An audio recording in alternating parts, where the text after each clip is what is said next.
Good evening good evening good evening very very good evening. क्या हाल चाल है आप सभी के। तो चलिए सभी दोस्तों का एमजीसीआई के यूट्यूब प्लेटफॉर्म पर बहुत बहुत स्वागत है। बेटा अभी तक आप लोगों ने फिजिक्स केमिस्ट्री मैथ्स बायो की क्लासेस पढ़ी थी, है ना। सारे टीचर से आप मिल भी चुके थे।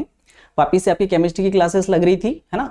आज से हम लोग मैथ्स शुरू कर रहे हैं। मैथ्स का एक चैप्टर अभी तक मैंने आपको पढ़ा दिया था जिसका नाम था हमारा मैट्रिसेस, जो हम लोगों ने पढ़ लिया है।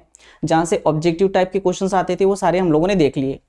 आज से हम लोग एक और चैप्टर शुरू करने वाले हैं जिसका नाम है डिटर्मिनेंट्स, ठीक है, जिसे हिंदी में हम लोग बोलते हैं सारणी। बेटा बहुत इंपॉर्टेंट चैप्टर है जहां से आपके ऑब्जेक्टिव भी आएंगे और यहाँ पे क्वेश्चन भी आएंगे। आप सभी के पास ब्लूप्रिंट होगी जिसमें आप देख सकते हैं कि यहाँ से कितने ऑब्जेक्टिव आने वाले हैं और कितने क्वेश्चन आएंगे। ये जो ब्लूप्रिंट वाला है सिस्टम मैंने आपको पहले भी एक बार बता दिया था, तो अब उसके बारे में हम लोग दोबारा से बात नहीं करेंगे। तो बेटा आज से हमारा चैप्टर जो शुरू हो रहा है वो हो रहा है डिटर्मिनेंट्स। तो एक बार सभी लोग कंफर्म कर दीजिए क्या आवाज वगैरह प्रॉपर पहुंच पा रही है आप तक, आवाज वगैरह सही से आ रही है। जल्दी से एक बार चेक करके बता दो।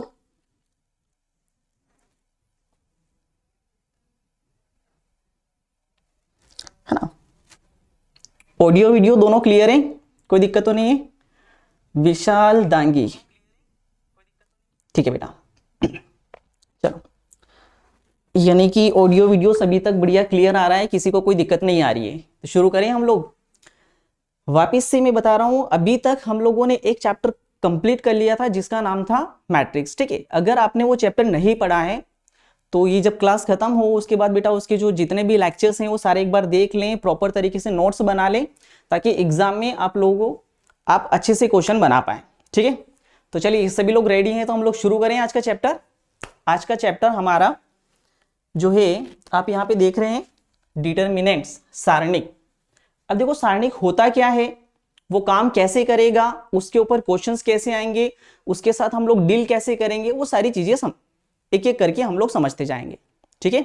तो आप अपनी कॉपी में हेडिंग लगा लीजिएगा सारणिक, जिसे इंग्लिश में कहें हम लोग तो डिटर्मिनेंट्स। देखिए बेटा हम लोग यहाँ पे जो क्लासेस चलाते हैं वो बाइलिंगुअल चलाते हैं ताकि जो बच्चा हिंदी मीडियम का है या फिर वो बच्चा इंग्लिश मीडियम का हो तो दोनों के लिए कोई दिक्कत नहीं आती है। हम लोग यहाँ पे जो स्लाइड आपके सामने दिखाते हैं, जैसे स्लाइड आपको मैं दिखाऊंगा तो बाइलिंगुअल होगी, यानी कि इंग्लिश में भी होगी और हिंदी में भी होगी। तो आपको क्वेश्चन इंग्लिश में भी दिखेगा और हिंदी में भी दिखेगा। तो अगर कोई बच्चा इंग्लिश मीडियम का है तो इंग्लिश का क्वेश्चन पढ़े, ठीक है, और अगर कोई बच्चा हिंदी मीडियम का है तो हिंदी के क्वेश्चन पढ़े, ठीक है। तो आई थिंक सारी चीज़ें एकदम क्लियर हैं और हम लोग अपना चैप्टर अब शुरू कर सकते हैं। रमेश गुड इवनिंग, विशाल गुड इवनिंग। चलो चलिए तो शुरू करते हैं। तो बेटा आज का जो चैप्टर है हमारा है डिटर्मिनेंट्स। अब डिटर्मिनेंट्स से पहले कुछ बातें आप ध्यान से अगर इस स्लाइड पर देखोगे तो यहाँ पे मैंने लिखा है लीनियर इक्वेशन। अब माइंड में हमारे ये डाउट चल रहा होगा कि सर चैप्टर डिटर्मिनेंट्स पढ़ने वाले हैं, ठीक है। आप सोच रहे हो कि सर चैप्टर डिटर्मिनेंट्स और यहाँ पे लीनियर इक्वेशन क्या। तो देखिए छोटी छोटी बातें समझते हैं, उसके बाद हम लोग एग्जैक्ट हमारे चैप्टर पर आएंगे कि हमारा चैप्टर कैसे काम करेगा। उसके लिए ये जो चीजें मैं बता रहा हूँ आपके लिए जानना जरूरी हो जाती है। अब जब 10th क्लास में थे तो आपने 10th क्लास में एक चैप्टर पढ़ा होगा लीनियर इक्वेशन। किसकी बात कर रहा हूं मैं, लीनियर इक्वेशन, ठीक है, एक घात समीकरण। अब एक घात समीकरण होता क्या है, किस तरीके से इक्वेशन होती है, देखो ध्यान से। अगर मैं आपके सामने यहां पे कोई इक्वेशन लिख के बताऊं, ध्यान से समझना बेटा। 3 तरीके के इक्वेशंस के बारे में हम लोग चर्चा करेंगे, ठीक है। जनरली क्या होता है, इक्वेशन का फॉर्मेट होता है a1x plus b1y equal to c1। ये एक तरीके की इक्वेशन लिखी मैंने यहाँ पे। एक और इक्वेशन अगर मैं लिखूं तो a2x plus b2y equal to c2, ठीक है। ये जो होता है ये इक्वेशन का स्टैंडर्ड फार्मूला होता है कि इक्वेशन इस पैटर्न के ऊपर चलती है। अब देखो इक्वेशन होती क्या है, अगर मान लो मैंने आपके सामने एक समीकरण लिखी है 2x plus 3y equal to 5 and 4x plus 7y equal to 15, ठीक है। यहां पे आपको एक इक्वेशन दिख रही होगी 2x plus 3y equal to 5 and 4x plus 7y equal to 15। अब एक एक बात को ध्यान से समझते जाना ताकि हर बात आपको प्रॉपर तरीके से समझ में आएगी। अब मैं कहूं यहां पे कि आप मुझे बताइए a1 क्या है, तो आप कहोगे कि सर a1 जो है वो 2 है, क्लियर है। मैं कहूं कि आप ये बताइए b1 क्या है, तो आप कहोगे सर b1 जो है हमारे पास 3 है। a1 कितना हो गया बेटा 2, b1 कितना हो गया 3, c1 कितना हो गया 5। ये इस इक्वेशन के बारे में हम लोग बात कर रहे हैं, ठीक है। ऐसे में बात करूं कि a2 कितना है, तो आप कहोगे सर a2 जो है हमारे पास 4 है ना, यानी कि x के साथ जो कोफिशिएंट होगा उसे हम लोग एक ही टर्म में कहेंगे, ठीक है। दूसरी इक्वेशन थी इसलिए मैंने यहाँ पे जो वर्ड यूज करा है वो है a2, राइट। अब मैं बात करूं कि b1 और b2, तो आप कहोगे सर ये 3 है और ये कितना है 7 है, हाँ या ना। c1 और c2 की बात करूं तो आप कहोगे सर 5 है और ये कितना है 15 है। क्लियर है, a1 a2 b1 b2 c1 और ये क्या हो गया यहाँ पे c2। क्लियर, यहां तक की बात समझ में आ गई। अब ध्यान से देखो इसमें हो क्या रहा है। अगर मान लो हम इसमें एक अनुपात लगा दे, एक रेशियो लगा दे ऐसे, ठीक है। धीरे धीरे छोटी छोटी बातें समझते जाओ।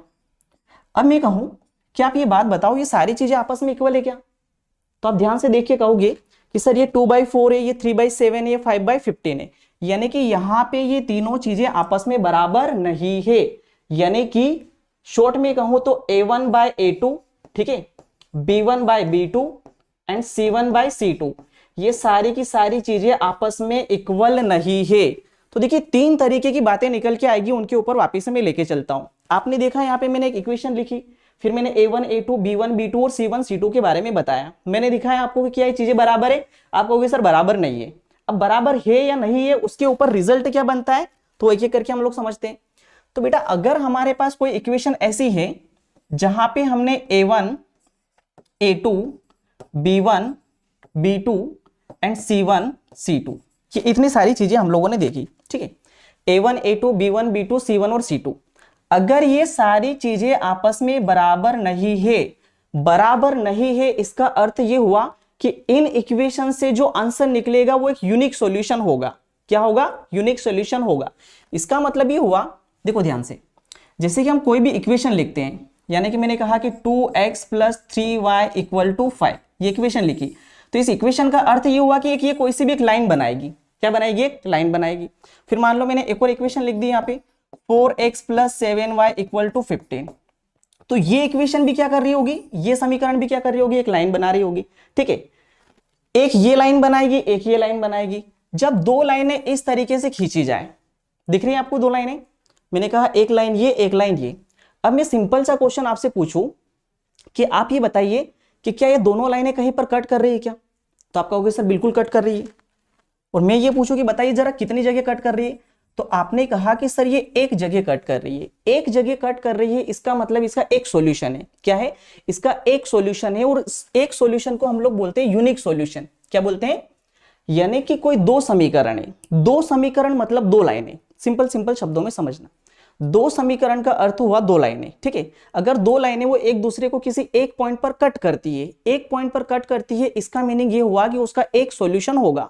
उस एक सॉल्यूशन को हम लोग बोलते हैं यूनिक सॉल्यूशन। क्या बोलते हैं बेटा, यूनिक सॉल्यूशन, ठीक है। अब एक तरीका तो ये हुआ कि उस इक्वेशन को सोल्व करके उसका यूनिक सॉल्यूशन पता कर ले, या फिर दूसरा तरीका ये हुआ कि आप इन तीन चीजों को लिखें, a1/a2 b1/b2 c1/c2, और अगर इनके बीच में ऐसे नॉट इक्वल वाला साइन है तो समझ जाना कि उसका एक सॉल्यूशन है। केवल कितना सॉल्यूशन है, एक, जिसे हम लोग बोलते हैं यूनिक सॉल्यूशन, ठीक है। काम काम की बातें देख लो। अब अगर मान लो मैं कहूं आपको कि a1/a2 b1/b2 एंड c1/c2, दो चीजें तो बराबर है लेकिन ये बराबर नहीं है। दो चीजें तो बराबर है और ये बराबर नहीं है। अगर ऐसे सिचुएशन देखने को मिल जाए, किन्हीं समीकरण में ऐसे सिचुएशन देखने को मिल जाए, ठीक है। अब आप कहोगे सर समीकरण बताओ, तो देखो ध्यान से, 2x + 3y = 5 and 4x + 6y = 15। मान लो मैंने इक्वेशन लिखी, ठीक है, ये इक्वेशन है। अब ध्यान दो यहाँ पे हो क्या रहा है, बिल्कुल लोड मत लेना, केवल छोटी छोटी बातें समझते जाना, ताकि बड़ा मजा आने वाला है आगे की क्लास में। आप यहां से देखोगे तो आप कहोगे सर 2/4, यहां से देखोगे तो आप कहोगे सर 3/6, और यहां से देखोगे तो 5/15। 2 एकम 2, 2 दूना 4, कट पिट के कितना आ गया 1/2। 3 एकम 3, 3 दूना 6, कट पिट के कितना आ गया 1/2। मतलब ये दो चीजें तो बराबर है। अब यहां से देखो 5 एकम 5, 5 3 15, इन दोनों को मैंने कट करके देखा तो कितना आया 1/2, 1/2। मतलब ये हुआ कि a1/a2 किसके बराबर है, b1/b2 के। यानी कि a1/a2, यानी कि ये नंबर्स अगर आपस में इक्वल आ गए तो ये समीकरण ये बताती है कि बेटा इनसे जो लाइनें बन रही होगी, एक ये लाइन और एक ये लाइन, इस तरीके की लाइन चलती है। जब अगर कोई दो समीकरण ऐसी दिखे आपको तो इसका मीनिंग ये हुआ कि दो लाइनें ऐसी चलेगी एकदम, जिससे कि आपने देखी होगी ट्रेन की जो पटरियां होती है ना, ऐसे सीधी चलती है, कहीं भी नहीं मिलती है। अब कहीं भी नहीं मिलना मतलब इसका कोई सॉल्यूशन ही नहीं है। समझ आ रही बात? तो क्या होता है कि जनरली इक्वेशन सोल्व करने के बदले अगर उसको देखकर, मैंने क्या कहा, इक्वेशन सोल्व करने के बदले उसको देखकर अगर ये आइडिया लग जाए कि इसका कोई सॉल्यूशन है या नहीं है, या फिर सॉल्यूशन है तो कितने सॉल्यूशन है, तो हमारे लिए ज्यादा बेस्ट होता है या ना। तो किसी भी प्रोडक्ट को देखकर आपके ये समझ में आ जाए कि इसके फायदे है या नुकसान है, ये पहले से ही पता होता है आपको, तो ही तो आप उस प्रोडक्ट को खरीदोगे। लेकिन अगर आपको ये पता ही नहीं कि इसके फायदे क्या है नुकसान है, तो फिर प्रोडक्ट खरीदने के बाद ही पता चलेगा। एज इट इज सेम यहां पर है। तो ये जो मैं लिख रहा हूं ना, आप सोच रहे हो सर ये क्या लिख रहे हो आप, ये तो समझ ही नहीं आ रहा है। तो बेटा ये एक तरीका है कि उस इक्वेशंस के सॉल्यूशन होंगे या नहीं होंगे। ठीक है, अब ऐसे तीसरी बात करते हैं हम लोग। तो तीसरी बात ये है कि अगर a1 bye a2, b1 bye b2 और c1 बाय c2, अगर ये तीनों के तीनों आपस में बराबर आ जाए तो इसका मीनिंग ये हुआ कि इसके इनफाइनाइट सॉल्यूशन होते हैं। बड़ी काम की चीजें हैं, अगर कोई कॉम्पिटिटिव एग्जाम भी देते हो तो वहां पे ये चैप्टर बहुत अच्छे से क्वेश्चन वहां से पूछे जाते हैं, इसलिए ये सारी चीजें बहुत अच्छे से आनी चाहिए। तो अभी तक मैंने केवल आपको तीन बातें बताई है। पहली बात ये कि अगर ये तीनों बराबर नहीं है इसका मतलब एक यूनिक सॉल्यूशन है। अगर ये दोनों बराबर है, दोनों बराबर है, मैंने क्या कहा, दोनों बराबर है, इसका मतलब कोई सॉल्यूशन नहीं। और तीनों अगर बराबर हो गए तो इसका इनफाइनाइट सॉल्यूशन होंगे। ठीक है, इतनी बातें हमें याद नहीं रखना है, केवल देख लेना है कि असल मायने में काम कैसे करता है। अब ध्यान से समझना, इस बात को लेते हैं हम लोग उठा के। मैंने कहा कि भैया a1 बाय a2 बराबर कितना है, b1 बाय b2। यहां पे भी देखो जरा, a1 बाय a2 किसके बराबर है, b1 बाय b2 के बराबर है, हाँ या ना। क्या इस चीज को मैं ऐसे लिख सकता हूं? तो आप कहोगे बिल्कुल लिख सकते हैं सर। इसका मल्टीप्लाई इधर करा दे तो a1 b2 इक्वल टू इसका मल्टीप्लाई इधर करा दे तो b1 a2 हो जाएगा, हाँ या ना। थोड़ा और ध्यान से समझने की कोशिश करना।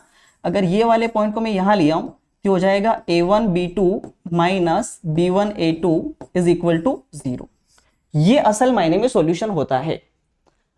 अब हम लोग यहां पे बात करने वाले डिटरमिनेट्स की। आप सोच रहे हो कि सर इतनी देर से ये पढ़ा, इसका काम क्या है? तो असल मायने में देखो, समझो होता क्या है।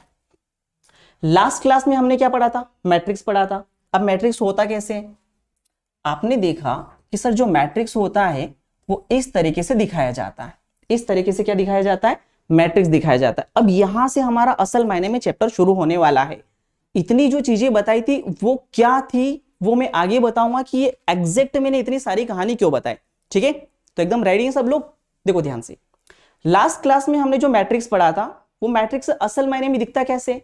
तो अगर कोई नंबर इस फॉर्म में या इस फॉर्मेट में लिखे होते हैं तो वो उसे कहते हैं हम लोग मैट्रिक्स। क्या कहते हैं उसे? मैट्रिक्स कहते हैं। जैसे मान लो मैंने यहां पे लिखा, a1 a2 b1 और b2, या तो मैं ऐसे लिख दूं या फिर ऐसे लिख दूं इस फॉर्मेट में, दोनों बात एक ही है, दोनों अलग अलग बात नहीं है। ठीक है, a1 a2 b1 और b2 ये ऐसे लिख दिया। मैं कहूं कि बताइए ये क्या है, तो आप कहोगे सर ये मैट्रिक्स है। क्या है? मैट्रिक्स। मैट्रिक्स का दिखावा कैसे होता है कि कोई भी नंबर लिखे होते हैं उसके ऊपर ऐसे ब्रैकेट लगा होता है या फिर ये वाला ब्रैकेट लगा होता है, तो ये दिखावा होता है मैट्रिक्स का। किसका होता है? मैट्रिक्स का।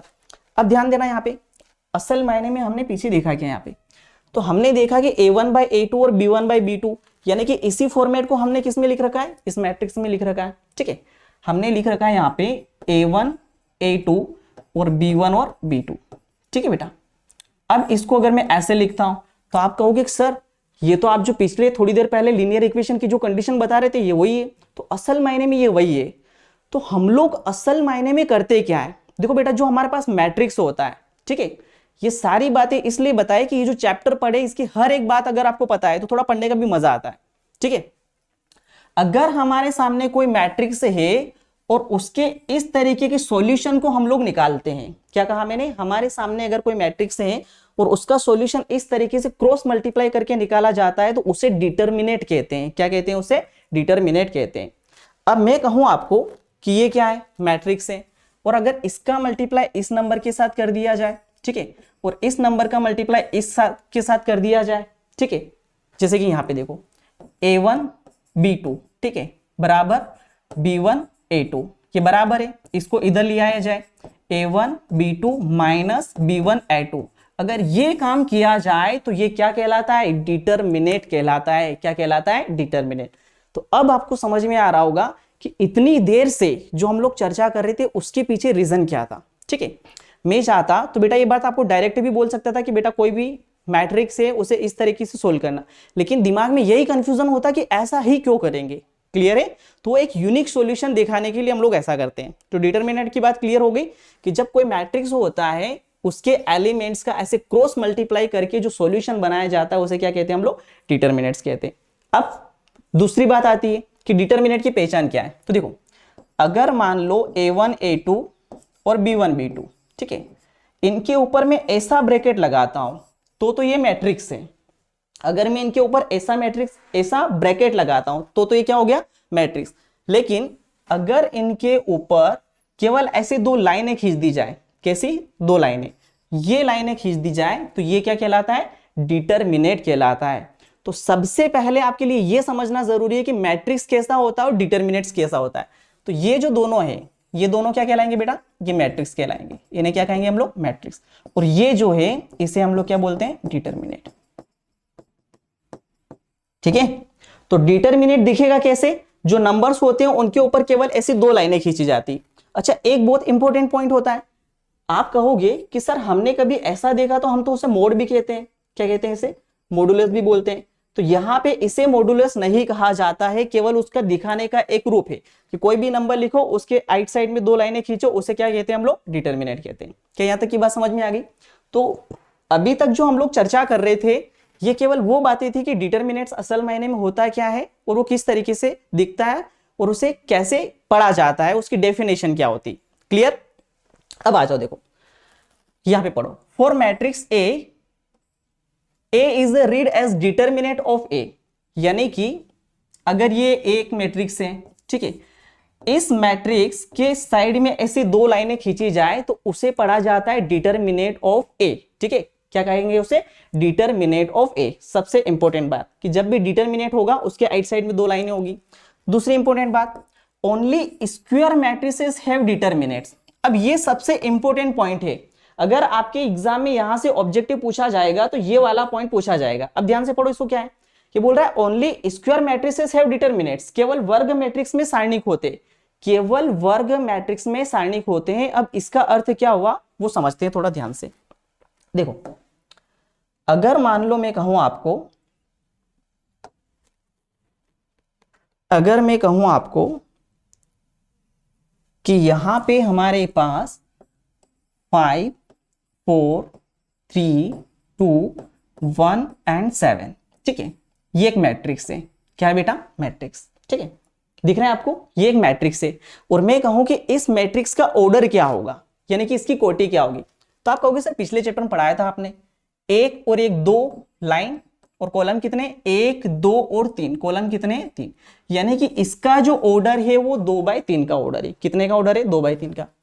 अब मैं कहूं कि क्या हम इसको ऐसा लिख सकते हैं 5 4 1 3 2 7, क्या इसे हम लोग डिटरमिनेंट कह सकते हैं?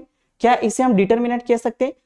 तो ध्यान से समझना, ये आपका डिटरमिनेंट नहीं होगा। डिटरमिनेंट एक ही कंडीशन में होगा जब ये दोनों नंबर क्या हो? आपके सेम हो। दोनों नंबर क्या हो? सेम। अब सेम कैसे? अगर ये 5 2 1 3, यानी कि अगर इसमें दो लाइनें हैं, एक और एक दो, कितनी लाइनें बेटा? दो लाइनें हैं, तो कॉलम भी कितने होने चाहिए? 2। यानी कि ये दोनों के दोनों नंबर क्या होने चाहिए? सेम। ये दोनों के दोनों नंबर क्या होने चाहिए? सेम। अगर ये दोनों के दोनों नंबर सेम है तभी वो डिटरमिनेट है, अदरवाइज वो डिटरमिनेट नहीं होगा।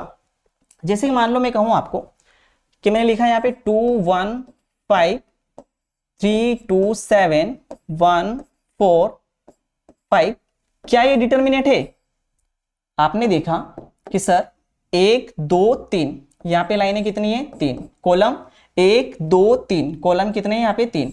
यानी कि ये दोनों नंबर हमारे सामने सेम हुए तो ये क्या कहलाएगा? डिटरमिनेट कहलाएगा।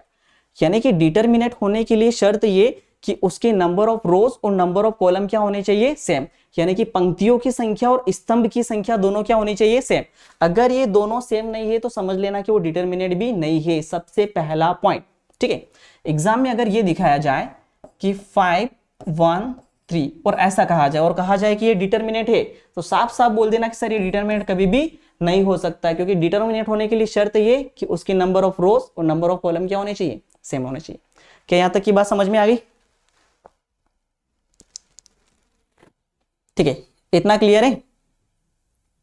तो हमने अभी तक ये पढ़ा, तो ये वाला जो पॉइंट था हमारे सामने कि determinate only square matrix have determinate, यानी कि अगर वो स्क्वायर टाइप का है तभी वो डिटर्मिनेट होगा, अदरवाइज वो डिटर्मिनेट नहीं होगा। पहली बात क्लियर है? आइए आगे बढ़ते हैं और अब समझते हैं कि डिटर्मिनेट्स एग्जैक्टली होंगे कैसे। तो देखो, अगर मान लो केवल मैं एक नंबर लिखता हूं यहां पर और ऐसी लाइनें खींच देता हूं और मैं कहूं कि बताओ ये डिटर्मिनेट है या नहीं है, तो आप कहोगे सर लाइन एक है इसमें और कॉलम भी कितने हैं, एक, यानी कि दोनों नंबर क्या है, सेम। अगर ये दोनों नंबर सेम है तो ये क्या है, डिटर्मिनेट है। और ये डिटर्मिनेट किस ऑर्डर का है, तो ये 1 by 1 ऑर्डर का डिटर्मिनेट है। किस ऑर्डर का है, तो 1 by 1 ऑर्डर का डिटर्मिनेट है। अब यहाँ पे बोल रहा है दो नंबर का डिटर्मिनेट कैसे होगा, जैसे 5 4 2 3, ये जो डिटर्मिनेट है ये कितने का है, तो आपने कहा कि सर दो लाइनें हैं और कॉलम भी कितने, यहाँ पे दो लाइनें हैं और हमारे पास कॉलम भी कितने हैं, दो, यानी कि हमने देखा कि ये जो दोनों नंबर है ये क्या है, सेम। अगर ये दोनों नंबर सेम निकल गए तो ये डिटर्मिनेट कहलाएगा। और कितने बाई कितने का है, 2 by 2 का डिटर्मिनेट कहलाएगा। अब मैं आपसे कहूं कि बताइए जरा 3 नंबर का डिटर्मिनेट होगा या नहीं होगा, तो आपने कहा कि सर सिंपल सी बात है, हम लोग क्या करेंगे, यहाँ पे 3 नंबर लिख देंगे, कोई से भी लिख दो, 5 2 7, फिर इधर भी 3 नंबर लिख दो, 5 4 2, हो गए 1 2 3 1 2 3, फिर यहाँ कुछ भी लिख दो 4 8 7 6, और ये बन गया आपका डिटर्मिनेट। कितने बाई कितने का बन गया, 3 by 3 का। ऐसे आप 4 by 4 का डिटर्मिनेट बना सकते हो, 5 by 5 का बना सकते हो, 6 by 6 का बना सकते हो। शर्त ये कि वो रो और कॉलम की संख्या हमेशा क्या होनी चाहिए, बराबर होगी, तभी वो डिटर्मिनेट होगा, अदरवाइज वो डिटर्मिनेट नहीं होगा। ये था हमारा पहला ऑब्जेक्टिव यहाँ पे। ठीक है, अब बात ये आती है कि इन डिटर्मिनेट्स को सोल्व कैसे किया जाए। ये तो हमारे डिटर्मिनेट की पहचान हो गई, हाँ या ना, इतनी बात समझ में आ गई सभी को। अब देखो एग्जाम में हमारे सामने क्वेश्चन कैसे आएंगे, तो देखिए अब जो हम लोग क्वेश्चन पढ़ने वाले हैं वो एनसीईआरटी बुक से जो 4.1 है एक्सरसाइज, हमारी एनसीईआरटी मैथ्स की बुक एक्सरसाइज 4.1, उसमें से जो क्वेश्चंस आएंगे वो मैं आपको सारे सोल्व करके बताऊंगा यहाँ पे।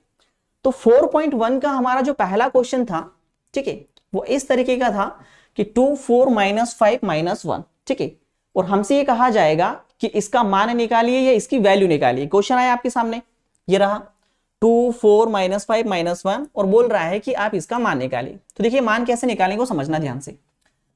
थोड़ी देर पहले हमने ये चर्चा करी कि जब ये इस तरीके का हो A1 A2 और B1 B2, ठीक है, A1 A2 और B1 B2, जब इस तरीके का मैट्रिक्स हो तो उसका मल्टीप्लाई ऐसे होता, ठीक, क्रॉस मल्टीप्लाई,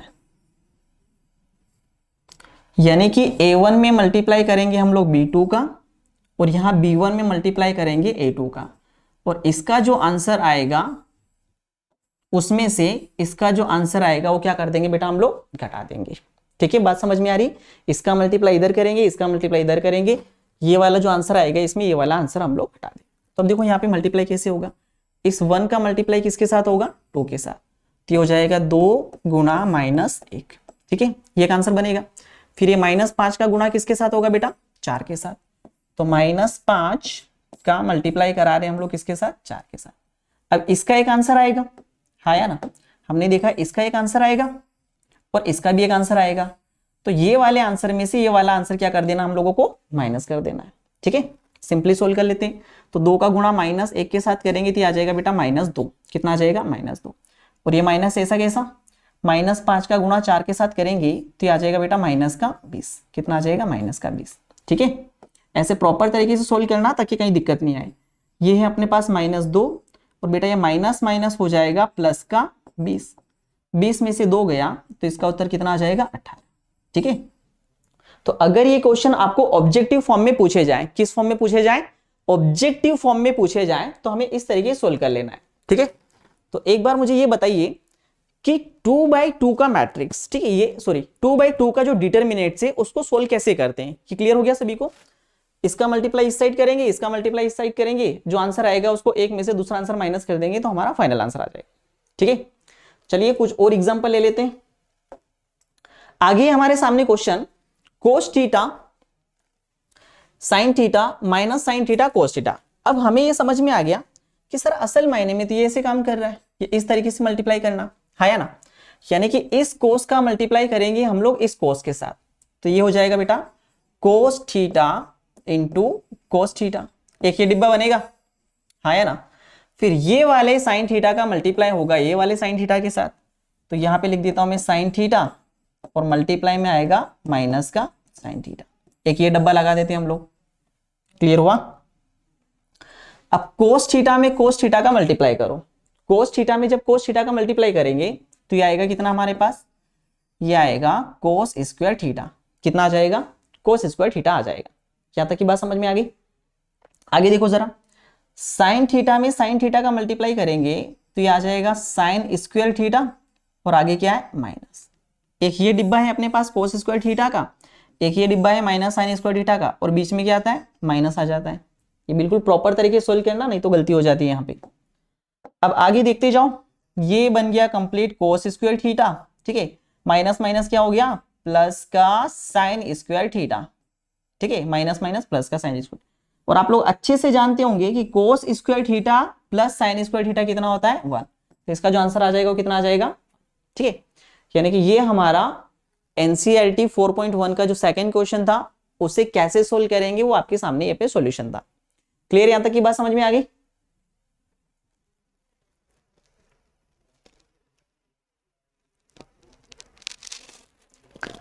क्लियर यहां तक?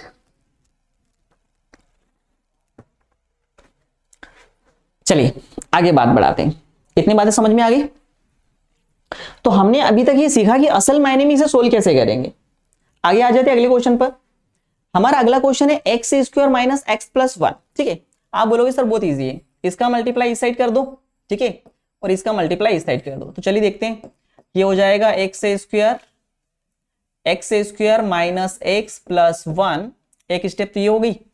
फिर इसके साथ आ जाएगा हमारा x प्लस 1, ठीक है, इसके ऊपर डब्बा लगा देते हैं हम लोग, ये लगा दिया डब्बा, यहाँ माइनस आ जाएगा, और ये हो जाएगा x प्लस 1 और x माइनस 1, इसके ऊपर भी क्या लगा देते हैं हम लोग, डब्बा लगा देते हैं, ठीक है। एग्जाम में आप लोग डब्बा मत लगाना वहां पे, ठीक है, नहीं तो एग्जामिनर मार्क्स काट लेगा। मैं इसलिए बता रहा हूँ यहाँ पे डब्बा लगाए कि सॉल्यूशन समझने में कहीं से कहीं तक कोई भी दिक्कत नहीं आए। अब चलिए इसे सोल्व करते हैं। तो आप ध्यान से देखोगे तो ये होता है A cube plus B cube का formula. A cube plus B cube का फार्मूला ये होता है A plus B A square minus A B plus B square. एक और फार्मूला होता है हमारे पास A square minus B square, क्या होता है A plus B and A minus B. अगर ये फार्मूला याद है आप लोगों को तो आप ये क्वेश्चन सोल्व कर पाओगे। क्या कहा मैंने? अगर ये फार्मूला आपको याद है तो आप ये क्वेश्चन सोल्व कर पाओगे, अदरवाइज ये क्वेश्चन सोल्व करने में बहुत दिक्कत आ जाती है क्योंकि आपको समझ ही नहीं आएगा कि हो क्या रहा है यहाँ पे। क्लियर है? अब देखो ध्यान से, हमें दिखा कि ये है ए, हमें यहाँ पे ये दिखा कि ये है ए प्लस बी और ये है A square minus A B plus B square, यानी कि क्लियर दिख रहा है कि ये A cube plus B cube है। ए मतलब कितना एक्स का क्यूब, बी मतलब कितना 1 का क्यूब। अब 1 का क्यूब मतलब उसकी पावर 3 नहीं भी लिखेंगे तो भी चलेगा, कि बेसिक अंडरस्टैंडिंग हमारी रहती है, ठीक है। ये डिब्बा लगा देते हैं इस पे, ये माइनस ऐसा कैसा। अब ये दिख रहा है आपको ए प्लस बी और ये बेटा ए माइनस बी है ना, ए प्लस बी और ये हमारे पास क्या है यहाँ पे ए माइनस बी। ए प्लस बी इंटू ए माइनस बी क्या होता है? तो आप कहोगे सर ए स्क्वायर माइनस बी स्क्वायर होता है। ए स्क्वायर मतलब क्या, एक्स का स्क्वायर माइनस 1 का स्क्वायर, स्क्वायर नहीं भी लिखेंगे तो भी चलेगा, ठीक है। इसके ऊपर हम लोग एक और डब्बा लगा देते हैं। अब इसे सोल्व करेंगे तो ये बन जाएगा एक्स क्यूब प्लस 1, ये हो जाएगा माइनस का एक्स स्क्वायर और माइनस माइनस प्लस का 1, ठीक है। फाइनल आंसर आएगा x cube minus x square plus 2, यानी कि हमारे इस क्वेश्चन का जो आंसर है वो है x cube minus x square plus 2। Narendra Singh good evening. Clear? यहां तक की बात समझ में आ गई? तो असल मायने में हमें यह सीखना था कि ये जो डिटर्मिनेट्स होते हैं 2/2 के, उन्हें सोल्व कैसे किए जाते हैं। तो 2/2 का डिटर्मिनेट सोल्व करना बहुत आसान होता है, क्रॉस मल्टीप्लाई करेंगे सीधे से हम लोग आंसर निकाल लेंगे, ठीक। यहां तक की बात समझ में आ गई? चलिए बहुत बढ़िया, इतना क्लियर हो गया सभी को बेटा? आगे बढ़ते हैं।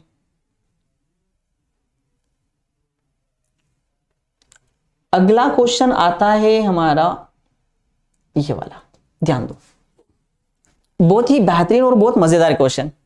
अब देखते हैं जरा कितने बच्चे इसे सोल्व कर पाते हैं। सबसे पहले ध्यान से समझो कि ये क्वेश्चन है किस टाइप का और यहां पे दिखाया गया है। हमें ये तो समझ में आता है कि ये जो है 1 2 4 2 ये दिख रहा है आपको। आप कहोगे कि सर ये तो मैट्रिक्स है, अगर ये इस फॉर्मेट में लिखा है तो ये क्या हो गया, मैट्रिक्स हो गया। इस फॉर्मेट में लिखा है तो मैट्रिक्स। अब यहां पे आपको सोल्व नहीं करना है, आपको यहां पे ये दिखाना है कि क्या ये दोनों चीजें आपस में बराबर है या नहीं है। उसने बोला कि आप ये प्रूव करो कि ये दोनों चीजें आपस में बराबर है। ठीक है, तो अब देखो कैसे सोल्व करेंगे वो समझना ध्यान से। तो सबसे पहले हम यहां पे देखते हैं 2a, केवल 2a देखना। 2a बेटा 2a और 2a के ऊपर दो लाइनें खींच दो, दोनों अलग अलग बातें होती है। अगर मैं 2a लिखता हूं तो ये अलग है, और 2a लिखकर इसके ऊपर ऐसे लाइनें खींच देता हूं तो ये अलग है। इसे हम लोग मैट्रिक्स कहते हैं और इसे हम लोग क्या कहते हैं, डिटरमिनेंट कहते हैं। ठीक है, वापिस से मेरे एक एक शब्दों पर ध्यान देना। इसे हम लोग मैट्रिक्स कहते हैं और इसे हम लोग क्या कहते हैं, डिटरमिनेंट्स कहते हैं। तो अब ध्यान दो यहाँ पे मैट्रिक्स क्या होगा। हमें ये कहा गया कि आप 2a निकालो, पहले क्या निकालो 2a। तो 2a मतलब ये कि जो भी मैट्रिक्स है इसमें 2 का मल्टीप्लाई कराना। तो चलो भैया 2 का मल्टीप्लाई करा देते हैं। तो 2 का मल्टीप्लाई 1 के साथ कराएंगे तो ये 2 हो जाएगा, 2 का मल्टीप्लाई 2 के साथ कराएंगे तो ये 4 हो जाएगा, 2 का मल्टीप्लाई 4 के साथ कराओगे तो 8 हो जाएगा, 2 का मल्टीप्लाई 2 के साथ कराओगे आप लोग तो ये 4 हो जाएगा। यानी कि ये बन गया हमारे पास 2a। क्या बन गया बेटा, 2a। ये बन गया हमारे पास 2a। ठीक, अब इस 2a से हमें निकालना है 2a का डिटरमिनेंट। क्या निकालना है, ये वाला निकालना है। तो ये कैसे निकालेंगे, सिंपल सा, इसका मल्टीप्लाई कैसे निकालेंगे। तो आपको ये समझ में आ गया कि सर इसका मल्टीप्लाई इसके साथ। ठीक है, तो 4 गुणा 2 कितना हो गया, 8 हो गया। फिर इसका मल्टीप्लाई इसके साथ, तो 8 गुणा 4 कितना हो गया, 32 हो गया। क्या तक की बात समझ में आ गई। इसका मल्टीप्लाई इसके साथ करेंगे, 4 गुणा 2 कितना हो जाएगा 8, और 8 का मल्टीप्लाई 4 के साथ करेंगे तो 8 गुणा 4 कितना हो जाएगा 32। माइनस करेंगे तो 32 में से 8 गया तो ये बन जाएगा बेटा माइनस का 24। कितना बन जाएगा, माइनस का 24। क्या यहां तक की मेरी बात समझ में आ गई। तो ये तो हमने इसकी वैल्यू निकाल ली, किसकी, 2a, इस डिटरमिनेंट की। अब ये बोल रहा है कि आप ये बताओ कि 4a क्या है। तो हमें निकालना है यहाँ पे 4a। क्या निकालना है यहाँ पे, 4a। तो पहले हम लोग a का डिटरमिनेंट निकालेंगे, उसके बाद उसको मल्टीप्लाई करा देंगे हम लोग 4 से। हाँ है ना, पहले क्या निकालेंगे हम लोग, a का डिटरमिनेंट। तो चलिए a का डिटरमिनेंट निकालते हैं। तो हमने देखा कि a जो है हमारे पास वो है 1 2 4 एंड 2। a जो है हमारे पास वो क्या है, 1 2 4 एंड 2, ये वाला है। अब इसका डिटरमिनेंट क्या होगा, तो डिटरमिनेंट कैसे निकालेंगे, इसका मल्टीप्लाई इसके साथ, इसका मल्टीप्लाई इसके साथ। तो 2 1 जा 2 हो गया, एंड ये हो गया 4 2 जा 8। कितना हो गया, 4 2 जा 8। 2 में से 8 गया तो ये आया माइनस का 6।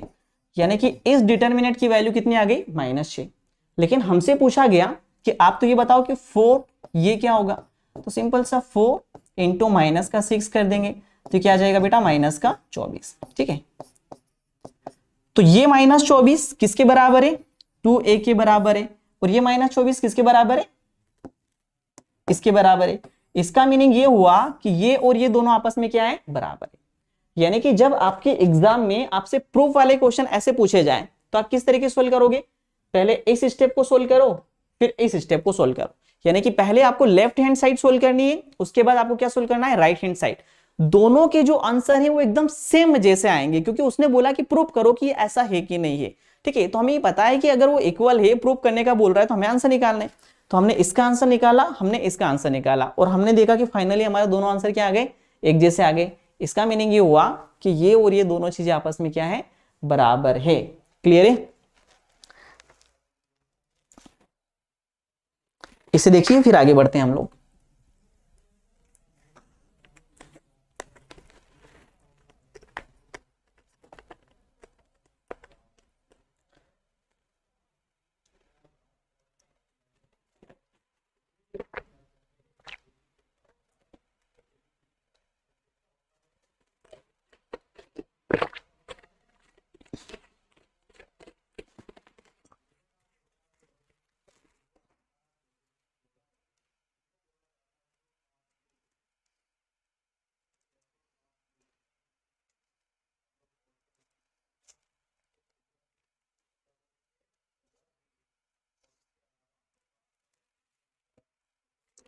ठीक है, यहां तक की बात समझ में आ गई। चलिए आगे बढ़ते हैं, हम लोग कुछ क्वेश्चन और देखेंगे। तो आज की क्लास में जनरली हम लोग ये चर्चा कर रहे हैं कि 2x2 ऑर्डर के डिटरमिनेंट्स को कैसे सोल्व किया जाए। चलिए एक बार फिर से हमारे सामने क्वेश्चन है, ये जो डिटरमिनेंट्स है 2x2 का है, 2 4 5 1 2x 6 4 एंड x, और आपसे ये पूछ रहा है कि आप ये बताइए x की वैल्यू क्या होगी। तो देखो 2 4 5 1 ये एक डिटरमिनेंट है हमारे पास,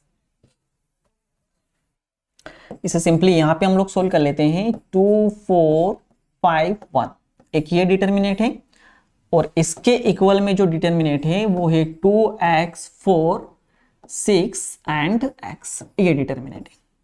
अब ध्यान देना इसे सोल्व कैसे करेंगे।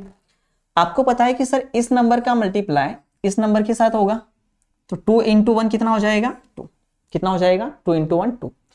फिर इस नंबर का मल्टीप्लाई इस नंबर के साथ होगा, तो 5 गुणा 4 कितना हो जाएगा 20, माइनस आ जाएगा 20 में से 2 गया तो ये बन जाएगा माइनस का 18, कितना बन जाएगा बेटा माइनस का 18। ठीक, यहां पे ध्यान दो, इसका मल्टीप्लाई होगा इसके साथ तो हो जाएगा 2x स्क्वायर, फिर इसका मल्टीप्लाई होगा इसके साथ तो 6 गुणा 4 24, लेकिन माइनस का। माइनस क्यों आया ये सारा मैंने पहले आपको सिखाया। ठीक, थोड़ा इसे सोल्व करेंगे तो जो माइनस का 24 है ये इधर आ जाएगा, तो हो जाएगा प्लस का 24 माइनस का 18 इक्वल टू हो जाएगा 2x स्क्वायर। 24 में से 18 गया तो बेटा आ गया 6, ये बन गया 2x स्क्वायर, 2 से 6 को कट करेंगे तो आ जाएगा 3x स्क्वायर, स्क्वायर इधर आ जाएगा तो ये लग जाएगा √3। ठीक है, तो इसका जो आंसर आ जाएगा वो कितना आ जाएगा हमारे पास √3। क्लियर। तो ये जो क्वेश्चन है आपको ऑब्जेक्टिव की फॉर्म में पूछा जा सकता है, ध्यान रहे अगर यहां से ऑब्जेक्टिव पूछा गया इस तरीके का, क्या बताइए x की वैल्यू क्या है, तो एकदम बहुत सिंपल क्वेश्चन आता है, बहुत आसानी से हो जाता है। बस क्रॉस मल्टीप्लाई करो, माइनस करो, आंसर निकालो और x की वैल्यू टिक कर लो। ठीक है, तो अगर एग्जाम में यहां से क्वेश्चन आया तो बहुत हंसते खेलते आप लोग बना सकते हैं। क्या मेरी इतनी बात समझ में आ गई। तो चलिए देखते हैं जरा एक और क्वेश्चन आप बना पाते हैं या नहीं बना पाते हैं। दोबारा एक और क्वेश्चन की ओर बढ़ते हुए ये आ जाओ। चलिए मैं आपको 1 मिनट का टाइम दे रहा हूं, देखते हैं कितने बच्चे यहां पे आंसर निकाल पाते हैं।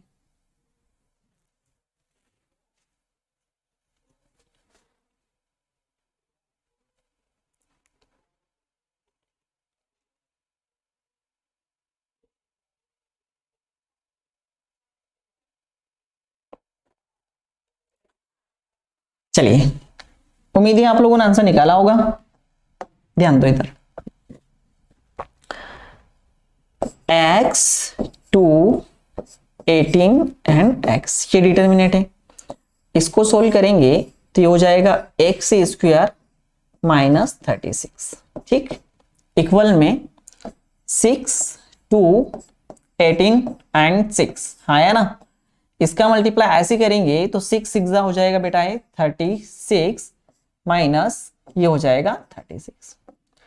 अब ध्यान से देखने वाली बात, तो ये x स्क्वायर माइनस 36 और 36 में से 36 गया तो ये 0 आ जाएगा हाँ है ना।